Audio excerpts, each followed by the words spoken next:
And it is the Saturday Coffee Klatch with Heather Lofthouse and yours truly, Robert Reich. We are delighted to be with you again. And Heather, good to see you. And you. So Here what do we are. have? What do we have on the agenda this week? We have Trump's trials and tribulations. We have How much time do we have? not enough. Well, actually a lot, apparently, given delays. We have RFK Jr. and the worm he claims was in his brain. We'll touch on that. I don't want to touch on it. I Let's really not don't. touch on it. Yeah. And then we'll have some positive economic news. We'll talk about that terrible Apple ad that came out. There's lots to do. Okay, let's go. Let's go. Okay, the voter deception hush money trial. Well, I think the big Start news this week, and the only thing that most of the public is going to remember, is Stormy Daniels and that kind of a graphic description of Donald Trump in the bedroom. And it is not, the interesting thing is this trial is about election interference. Right. It's not about kind of sexual assault. It's not about the Me Too movement. And yet the framing of that felt very much like what we've seen, Harvey Weinstein and others. Yep.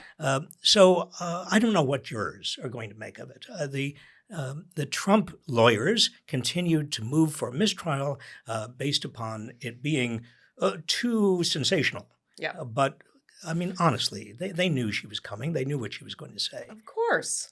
She has to be up there. It's literally about her. And she's been saying the same thing for years. Yeah. So right. Exactly. grow up. But so you have said, it's one juror, right? One juror. That's all we need. That's right. I mean, put this in perspective. Yeah. You've got a bunch of Trump trials. The only one that has any chance of convicting him is the New York one, because everything else is on hold or delayed. Right. Georgia, on hold or delayed. Right. That's right, because they're appealing Fani Willis. Right. And Florida.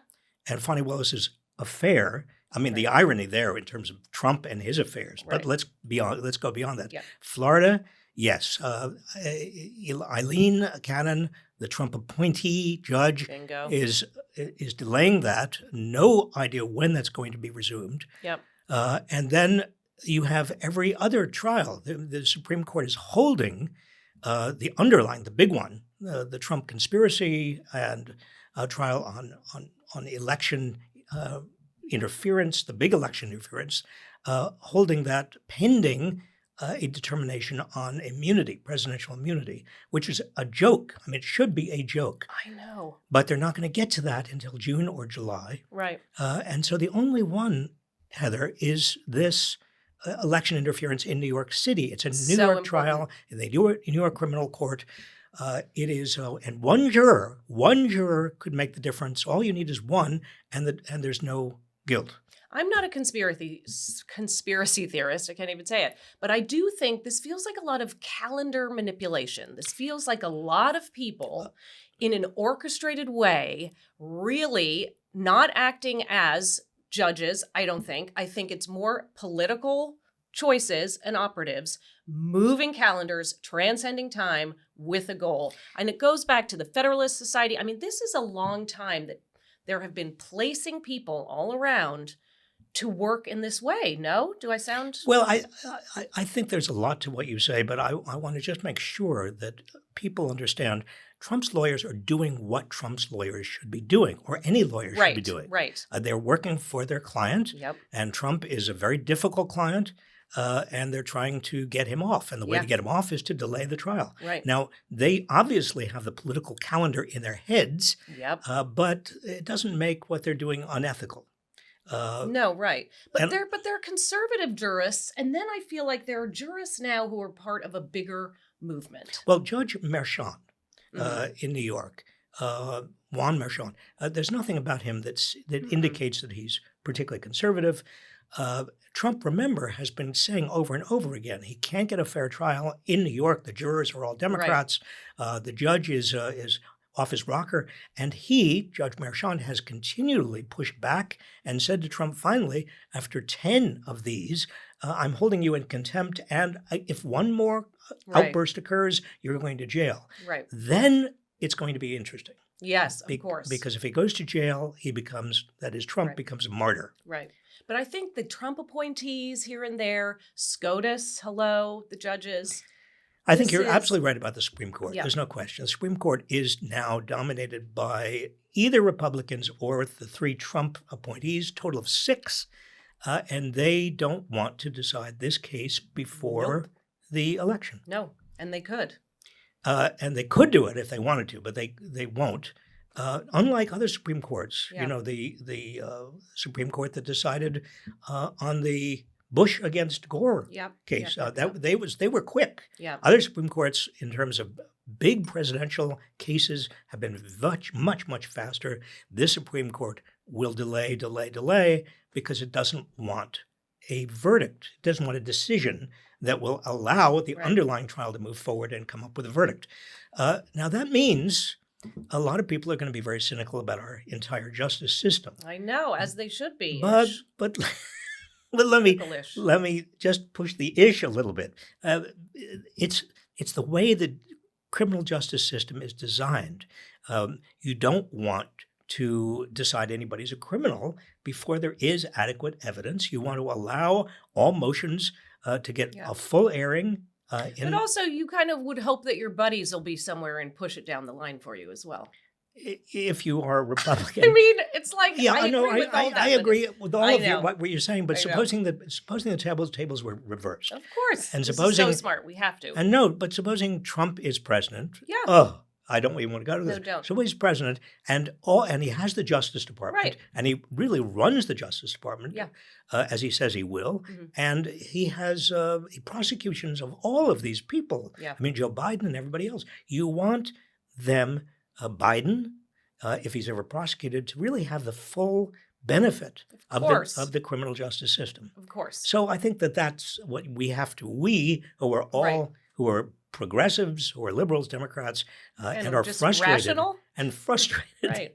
need to just tell ourselves Right. that. One poll that I saw this week too is that 3 out of 5 Americans want a verdict before the election so they know what they're voting on. I mean, people are aware that there is an outstanding issue, and so that gave me some kind of solace. Yes, they are aware, and you should have some solace. Yeah. Also, the 2 cases, the Georgia case and the current New York case, Yeah. they cannot be affected by Trump's. If he is elected and takes over the Justice Department, that Justice Department under Trump will not get rid of these cases. So Right. these cases will move forward in Right. New York and in Georgia. Right. The one other thing on Trump, and then please let's move on, Yes. is how about, and you wrote about this in your Substack, when Big Oil came knocking at the door in Mar-a-Lago or just answered the call, and he said, listen, I mean, Hey, for $1 billion. Do I have a deal for Yeah, you? Right. Talk about Give me the a art cool of the billion. deal. Give me a cool billion this and is a- climate schmimate. I this mean, is really. this is amazing. This was a Washington Post story this Yep. week, and it detailed a Mar-a-Lago dinner Mhm. between Big Oil, the executives, and Donald Trump, in which they said, "We're frustrated. We can't do the kind of digging and oil exploration we want to do. All these Biden regulations," and Trump said, "If you give me $1 billion, I'll get rid of all of these." Now, Electric vehicles, done. everything. Yeah. Everything. Anything that's ever been a problem for you. But what interests, there are statutes, there are laws that are supposed to protect against outright bribery.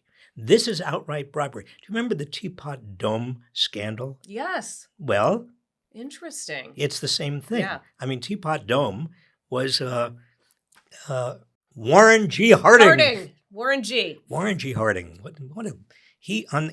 Before Trump, Harding was always the worst president. Yeah. He was always at the bottom Yeah, of the in history. historians. Yeah, exactly. And from his Oh, grave, he must be saying, "I'm Oh, so happy. look at me. I Thank know. you, Yeah. Donald Trump." But the Teapot Dome scandal had a lot of the same elements. It was oil company executives paying off the administration. Yeah. And it was Quid pro quo. Stop it already. a quid pro no. Yeah. And it was found to be illegal. There was a special prosecutor, and ultimately the president had to resign. Yeah. Okay, so RFK Jr. apparently a decade ago had a brain worm, and he's fine from it, and he'd take more, and he's incredible. And have you been tracking this? A brain worm. A brain worm. Eating his brain. Mm-hmm. How much did they Well, eat. we don't know exactly, and he doesn't know. But anyway, it was a problem when he was getting divorced. Now it's not a problem. You mean he used the brainworm in his divorce? Oh, in terms of the alimony. I think it was like, So listen, he's not very under the valuable. weather. He's not valuable because he has Exactly, brainworm that and ate also, some of yeah, his. I think it was that I see. valuation. It was a brainworm valuation. But he's still equation. valuable enough to run for president. Yeah. Um, But a do brain. you know the expression earworm? Like Yeah, you you get have a song in your head. a song. I Yeah. have earworms all the time, every night. Oh. I have a song in my head. I can't.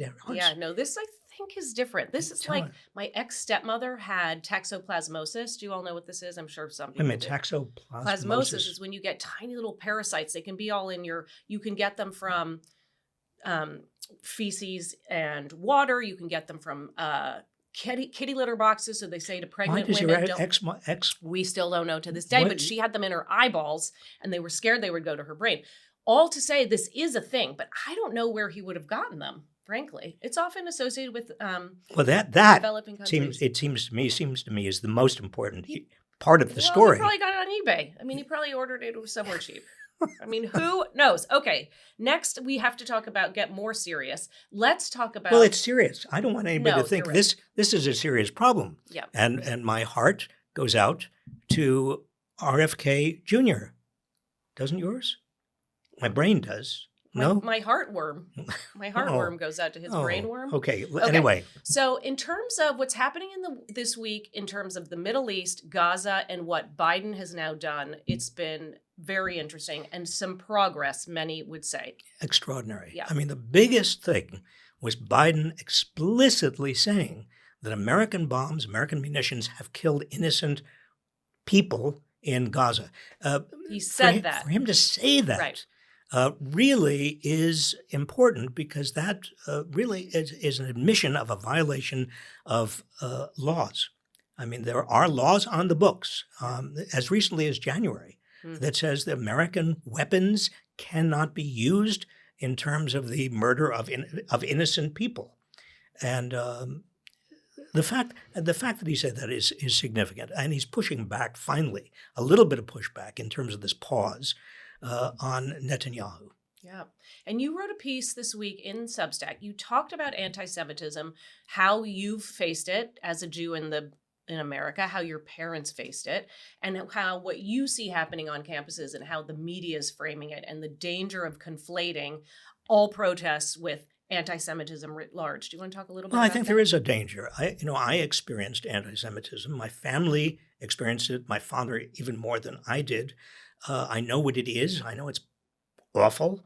And his generation had a direct experience with it in terms of the Holocaust. So this is not a laughing matter. This is not an unserious matter.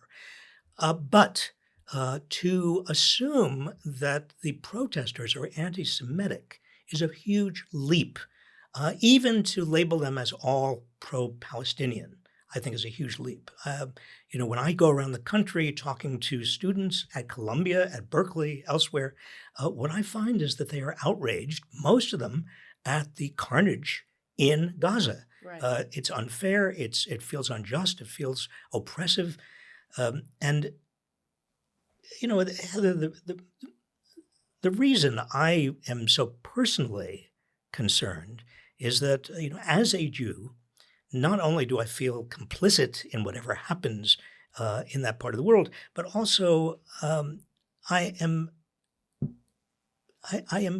involved in so many social justice issues.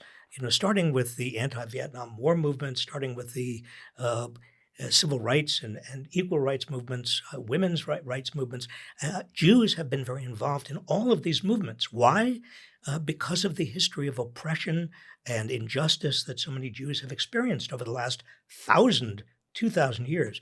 And to assume that a protest against what's happening in Gaza is anti-Semitic is just unfair. Many of the protesters are Jewish. Right. Many are.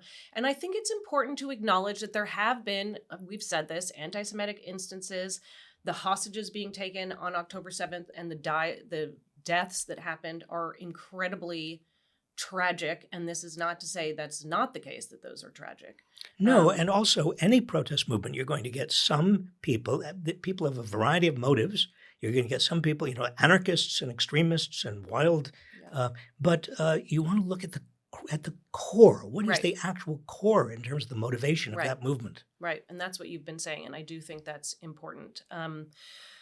In terms of, but it was, Joe Biden saying more than he has said before. Do you think that was influenced by the protests even a little bit? I do. Without the protests, if there had been no student protests, I honestly doubt that Biden would have said to Netanyahu, as he did this week, no more bombs, or I'm putting a pause on the bombing. If you go into Rafah, I'm putting a pause. Now, it's very limited. We don't know how strong Biden is going to be in terms of keeping that pause going, but it did send a very powerful signal. Yeah. And he had said that Rafah was kind of a line in the sand, but I think you're right. It's got to be kind of an informal chain of events, right? I think this is a big deal. Yeah. In terms of one other thing that happened in D.C. this week, the MAGA ridiculousness continues in terms of Mike Johnson and Marjorie Taylor Greene leading the charge to get him out, and the Dems coming to his rescue. Dems came to his rescue.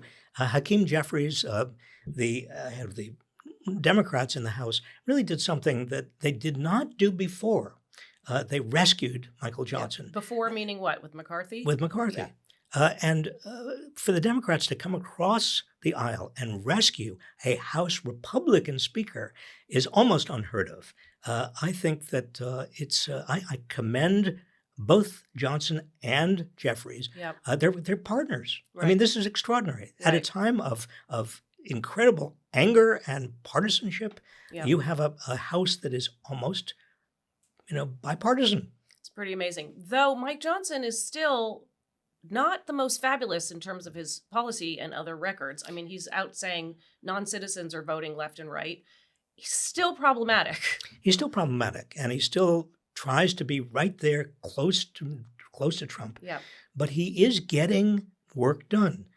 He's avoiding closures. He's avoiding any kind of stoppage of government. Granted, that's a low bar. Right. But he also got money for Ukraine. He's getting things done, and he's staying in power to do them. And I think now that he is almost explicitly in league with the Democrats, this makes it easier for him to do the right thing. Right. I think there's a tendency for for all of us, with regard to anybody who is the Republican speaker these days, to assume the worst.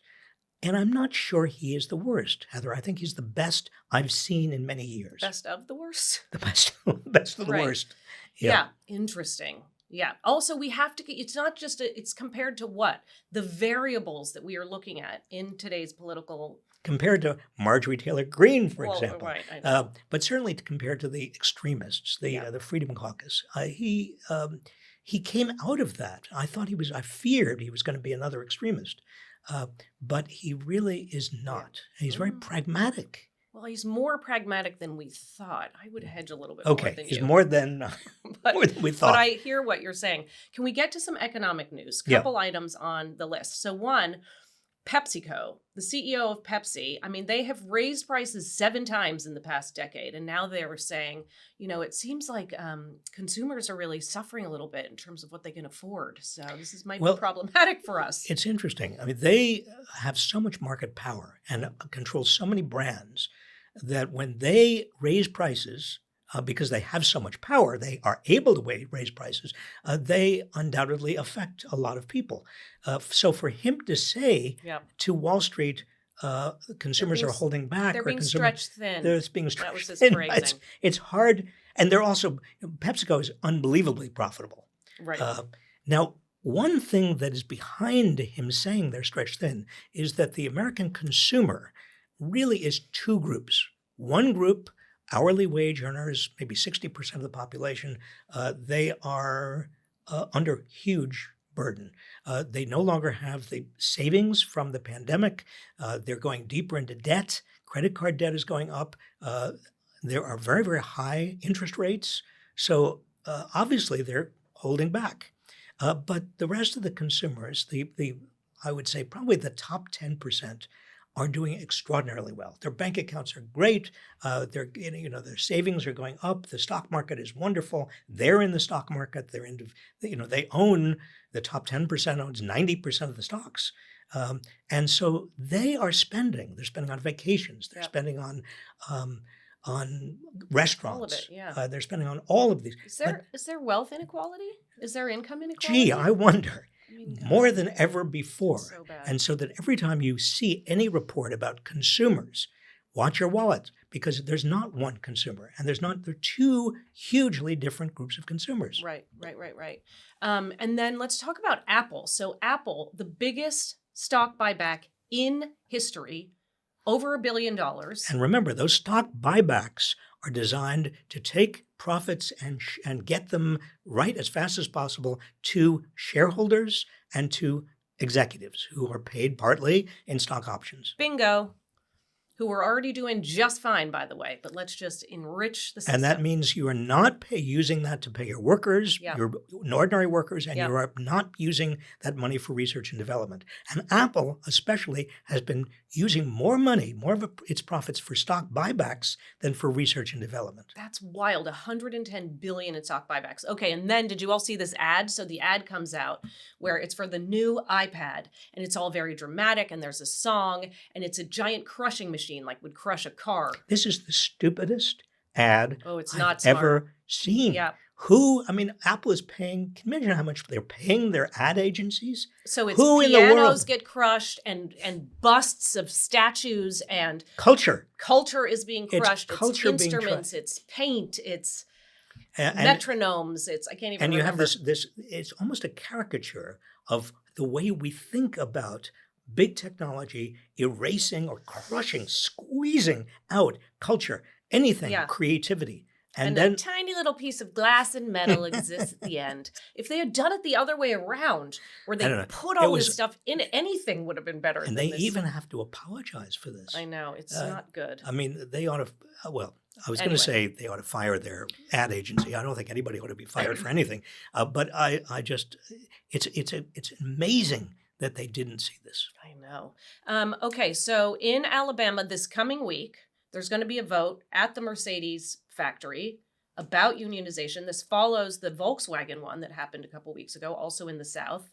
This is a good thing, right? Yes, the UAW is on fire, and it's just going from company to company to company. It's got the Big Three contract. Sean Fain, the new head of the UAW, is doing amazing work. Amazing work. And in Chattanooga, Tennessee, a couple of weeks ago, nobody thought that plant could be unionized. It had been tried to be unionized. 6 governors said, no, don't unionize. They threatened the workers. What did the workers do? After Sean Fain worked with the workers and the UAW worked with the workers, boom, they voted to unionize. And now Mercedes is the next up. The South, Heather, has been anti-union as long as I remember. The South is where you have the so-called right-to-work laws, which are actually right-to-work for less laws. But this is huge. Yeah, this is very exciting. You know that I love a crossword. Do you all know I love a crossword? I didn't know you loved it. So I love a crossword. Do you do crosswords? I do the crossword, and I do the spelling bee, and I do Wordle, and I do Why connections. does this not surprise me? All the New York Times, a lot of people do it. It's super fun. I know, but you have the kind of brain for it. I don't. Yes, you do. No, I could not do crossword. You could do it in your sleep. I could never do a crossword puzzle. Oh, of course. Well, one crossword puzzle you could have done was last Sunday in the New York Times, where number 28 down, are you ready? 28 down? 28 down was former Secretary of Labor Robert. Isn't that great? I got that one. I was like, did you get that? I mean, thank God I got it. Imagine if I was like, what is it? R starts with an R. Starts with an R. Roger? I used to be I was a clue on Jeopardy twice in history over the last. And when was it? In the 90s? Must have been. It must have been either 90. One was in the 90s, one was in the 10s, and nobody got it. Just Either the time. sound went. No contest. Dun, dun, dun. Yeah. Oh, and But- it was Robert Reich. Okay, next up. It was like that. Yeah. I love that. That's hilarious. Okay, happy Mother's Day. Happy Mother's Day. You are the mother, I'm the mother Of of, all the two mothers. of us. I don't know if I'm the mother of all mothers. and you but have I'm- and you also have a mother. And I do have a mother. I would like to take a moment to salute and congratulate all mothers, including Heather's mother True. and you. Thank you. You're a great mother. Thank you. You were Bob. seriously a great Oh, mother. thank you. Do you know that? I do mean know. I'm serious. I've seen you at your job mothering, it? Okay. and you take that unbelievably seriously, and you're doing a wonderful job. Thank you. That's true.